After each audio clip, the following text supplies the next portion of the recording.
My name is Stacy Moreland. Welcome to my channel, Middle School Madness. I teach 7th grade social studies in the state of West Virginia. And for my second video today, I just wanted to show you all some things that I have purchased over the summer for my classroom. This will be my 4th year teaching. I have taught at the same school all 4 years. Sorry, I'm getting a little tongue-tied. But my first year, I taught science, and then the last 3 years, I've been in the same room teaching social studies. But it's been really nice in terms of decor and things like that, not having to change rooms, teaching the same content, so I'm able to kind of collect things and then use them and reuse them. Also, with the pandemic, some materials that you can't reuse, paper, pencils, colored pencils, like art supplies and things like that, I didn't really use any of that last year, and the materials I did use, it was a lot less than normal because like half of my kids were Click, and the ones that were Brick and in the building, Click was virtual and Brick was in the building. The ones that were Brick, there were long periods of time where our COVID numbers were so high that we didn't have school either, so everyone was virtual. Like really see the ring light through my glasses. I can't see a blessed thing without my glasses, so it's just going to be what it is. I can't take them off. But anyway, so yeah, I'm going to show you some things that I purchased for my classroom and why I purchased them. And hopefully you'll enjoy that. So let's get started. So the first thing I purchase at the beginning of every summer is a lesson plan binder. I always get a new binder, so that way I can print all my lessons and put them on my desk. My admin likes my lesson plans to be printed and labeled, sitting on my desk, so when they come through for a walkthrough or an observation, they can see where it is. So my lesson plans change, obviously, but I do have some things that I keep in them and just kind of move them to the new binder. So this isn't about a lesson plan binder, but first thing I always purchase is a binder for my lesson plans. And I got this one from Walmart for like $2. So, and then I made the little thing off Google Docs, but yeah. The next thing I purchased is from Target, and it is this office or desk fan. It's got a USB, plugs right into your computer. I got it for $5 from the dollar bin at the front when you first walk in. I'm sure everyone knows where that section is in Target. But yeah, I get really hot teaching, especially at the beginning of the school year when it's still really warm out and like muggy, like your classroom feels muggy in the mornings, or like when it rains, it feels muggy. It's just hot. Yeah, I don't like that. I don't know if everyone experiences that in their classroom. I do. So it's not a really big deal. I mean, we just kind of work through it, but this little fan, hopefully I can sit there and it'll help me, you know, cool off. So that's the second thing I got. Another thing I purchased, it was from Target. It was purely an impulse purchase. I saw it and I was like, I want it, and I got it, and that is this house plant. Fake plant, $3 in the same bin as the fan. I like to have a lot of plants in my classroom. In my first year when I taught science, I bought actual real plants. I spent a pretty penny on a couple pothos plants and some Wandering June plants, or Jew, I think that's what they're called.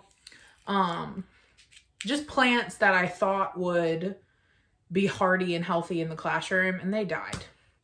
And maybe I just have a black thumb. I don't think that's it, because when I brought them home, they like, you know, they were almost dead in the classroom, and I brought them home, and now they're still in my house. So I have like live house plants in my actual house.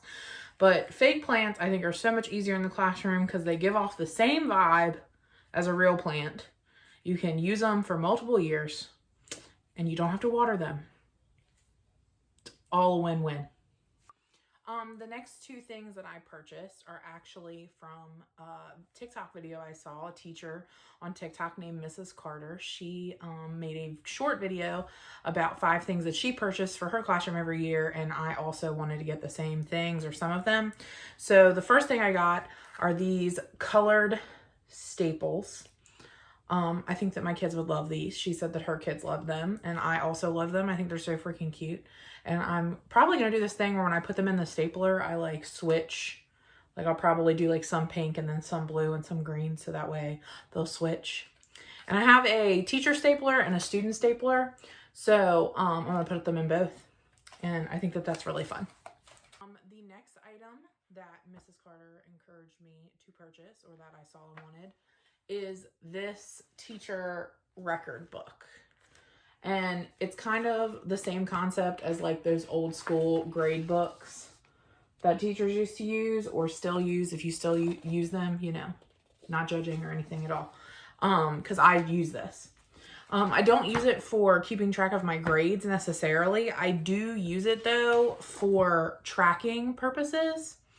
So I will put all the students' names down and I will use it if I'm just going around and like checking to make sure that a kid did an assignment. Maybe I'm not putting it into Schoology, which is the grading platform we use, but maybe I want to have that documentation that they were working and participating and things like that. I basically use this as my participation tracker. You know, if a student like really went above and beyond during the class, I'll put like a check, or I have like my own little coding system. So typically I use the one that the school gives us, which is this ugly maroon color. I mean, it gets the job done. It's free.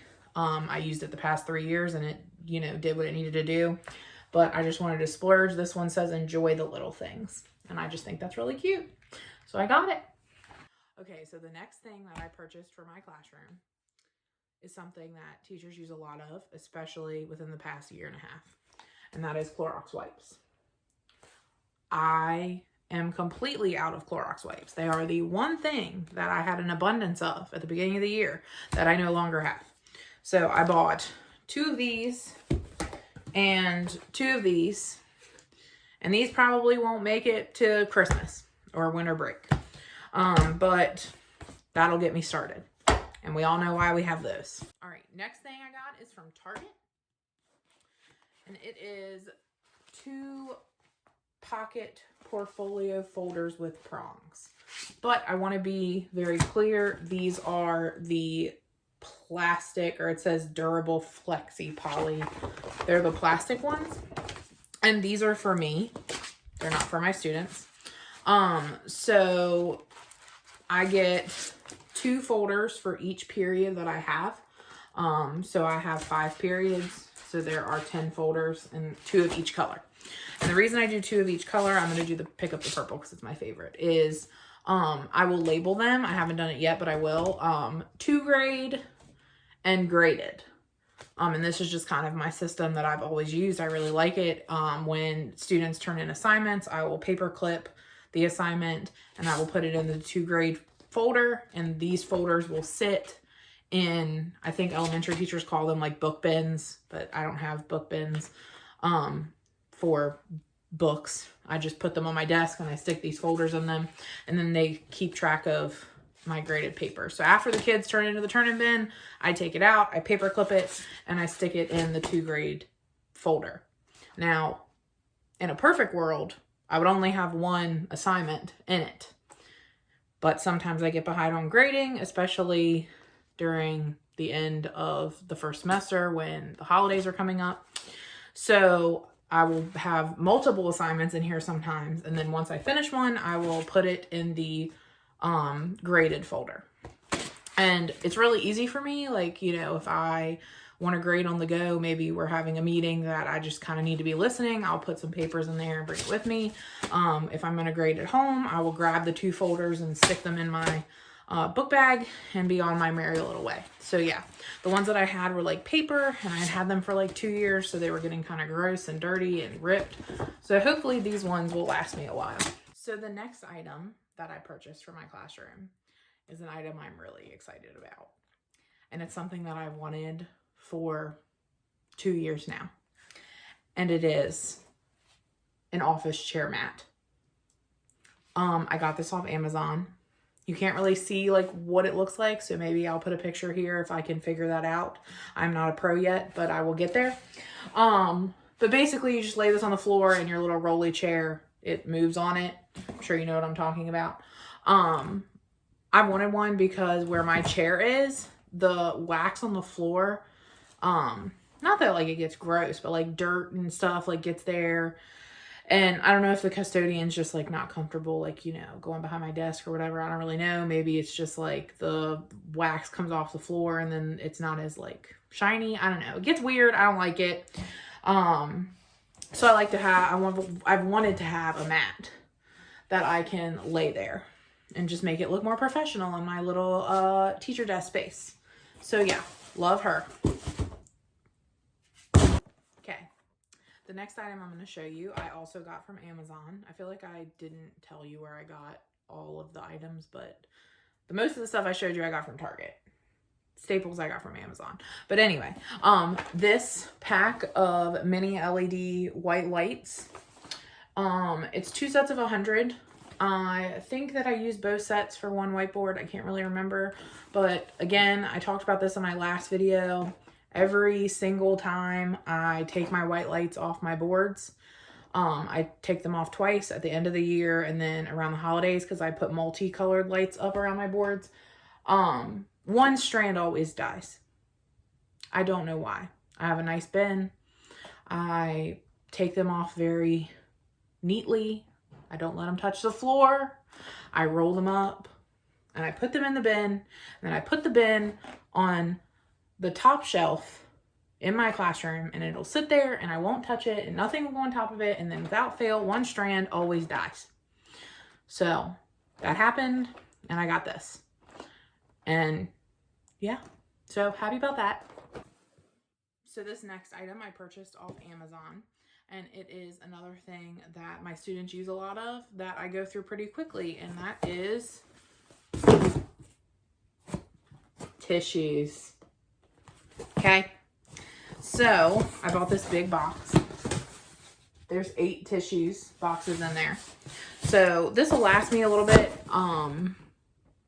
I still have a couple of boxes, like 1 or 2 boxes. And I also bought a lot of mini packs of tissues. I don't know where my brain was in the fall or the summer of 2020. I thought that like it wouldn't be safe for kids to pull a tissue out of a box because that's a communal box of tissues. So I bought individual packs of tissues last year, and actually someone donated like 200 individual packs of tissues. So I have 1 million individual packs that the kids don't like. Because they really only need one. They don't want to hold another tissue in their backpack. And then typically those things would just end up on the floor. And then I would end up having to throw away the mini packs. So you probably saw in my last video, the mini packs of tissues are sitting in my pile of stuff I'm donating to first year teachers. Because if they need tissues, then you know, they can still use them. So yeah. Okay, I only have like 3 more items left to show you. I hope this video isn't very long because I don't want to have long videos yet because my sound is just my phone's sound. So one of these days I'll order like, you know, a microphone once that summer school check clears. But next item is these damage-free hanging command, they're not really strips, but like things. They're for your, well, I'm going to use them, yeah, for brooms and stuff. And my counterpart teacher, my grade level counterpart, the other 7th grade social studies teacher, she's my best friend. Maybe I can get her on one of my videos one day. She's amazing. But she has these in her classroom, and she puts her broom and her dustpan and things like that in them. So I wanted some too because I was tired of having them lay on the floor. I have 2 brooms, I have a dustpan, and I have a Swiffer. And if you are a first year teacher and you're asking me why I have those things, you will find out that it's a lot easier to just have them in your room than trying to phone the custodian, figuring out where the custodian is, telling them that you need a broom or a mop throughout the day. Because like my kids eat breakfast in my classroom and accidents happen. And stuff gets on the floor, and sometimes a kid finishes early and they're like, I want to do something. Can I sweep? And I'm like, absolutely. You can Swiffer too. You want a Jolly Rancher? Yeah. So these will make it more organized, and I'll show you when I do my classroom tour where they end up. So yeah. All right, 2 more items. Okay. So this item that I purchased off of Amazon, I actually had a lot of this year. And that is these Crayola markers. Just the classic broad line Crayola markers. My kids typically do a lot of projects in my class. I do a lot of project-based learning, partnered with some other different things.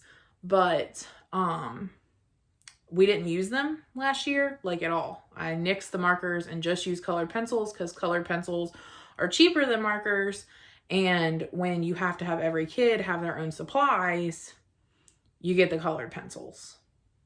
So the markers just kind of sat there in this bin and they dried up, most of them. What wasn't dried up, I took with me to summer school so that my summer school kids could use them. And then my plan is when summer school ends next week, I'm just going to throw those markers away and start fresh with this new pack. Now, this pack, if you haven't seen the pictures, all the markers are together, organized by color. I'm not that kind of teacher. I don't really care if they're organized by color. I don't think my kids really do. Maybe they do and they've never told me. But when I open this, it's just going to go in a drawer. I'm going to dump the whole thing in the drawer because this box is just a lot. It is a lot to have to store. And it's cardboard, so the kids might break it or, you know, draw on it. And I already have one of those plastic, like 3-drawer, really deep bins. You just buy them from Walmart.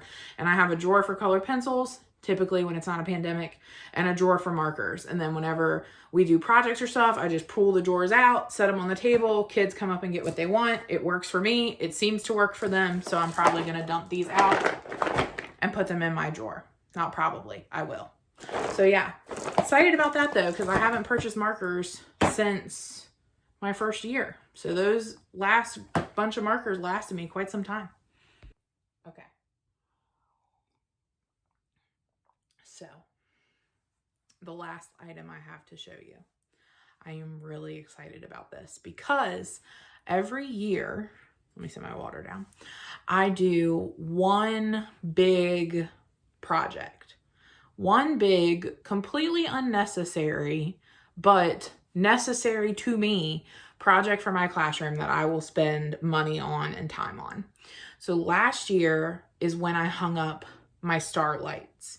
And you can see them in my classroom setup video, and you'll see them again when I do my classroom tour. But those lights took me like 8 hours. And it was like a pretty penny I spent, but it was my money. So I purchased it because I wanted it, and it's the same for this year. And that this year, the craft or purchase that I made is this marble contact paper. And I know you can't see on camera what it really looks like. I'm sorry. We'll get through this. It's like a navy blue marble. And my school's colors are blue and white / like silver-ish white. So I thought that that was appropriate.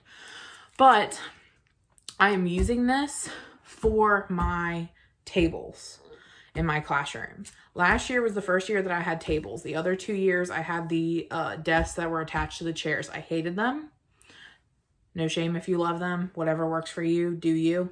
But I did not like them. They're not conducive to projects. They're not good for group activities. Stuff always got under those desks. So when I had my end of the year, what is it? Not observation, evaluation. My admin asked me what they could do for me. And I said, well, it'd be really great if you could give me some tables. And they did. We had a teacher who was leaving, so they put the tables in my room. Now, the tables are wonderful, and I love them. They're the old lab tables, so they're kind of worn down. There's some writing on them that I'm going to clean off. And then I have 3 larger gray tables in the back. Again, you see that in the classroom setup, but you'll also see it when I do my classroom tour. So I'm going to put these on the tabletops. I've never used this before. I'm going to watch videos. I'm going to figure out what the best method to do this is. I also have some friends who are really good at this kind of stuff, so I'm hoping that I can requisition them to help me. But I want to put them on the tables to make them all match and make them look cute. And I purchased, this kind of goes with the contact paper, this like wallpaper tools to like smooth it out, make it look nice. Got like an X-Acto knife and different things. Again, Amazon. This was cheap. It's got like a cutter so I can cut the contact paper. So maybe I will do a video showing you this because I'm a little nervous, but I think it's going to be good if I can figure it out. So yeah, that is all of my Amazon purchases.